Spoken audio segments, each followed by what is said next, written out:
Hello po mga kables! Isang mapagpalang araw po muli sa ating lahat. Ito po pala, bumabiyahe po pala kami, papunta kami to Gigaraw. First time lang po namin mag-asawa, pupunta po doon. Grabe, napakalayo po pala ng biyaheng ito. On and off nga po pala kung kailan kami aalis nito mga panahon na to kasi may bagyo po nito. Dahil kailangan na po talaga namin pumunta doon dahil yung pinsan ko magtatrabaho siya doon. Dahil sa gusto rin namin pumunta doon, napilit na kami umalis. Sobrang dami pa nga ang lugar ng bahain, kaya po nagbayan-bayan kami. Hindi po namin nakalain na ganito pala katagal ang oras ng biyahe namin. Dumaan kami sa Bulacan, Cabanatuan, Nueva Ecija, Nueva Vizcaya, Santa Fe. Grabe po, nagbayan-bayan kami hanggang sa makarating kami na Tugigaraw.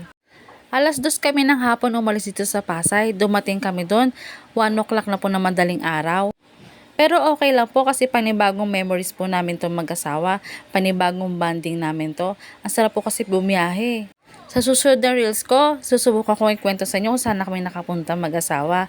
Yun lang po, huwag kalimutan magdasal sa lahat ng oras. Bye guys!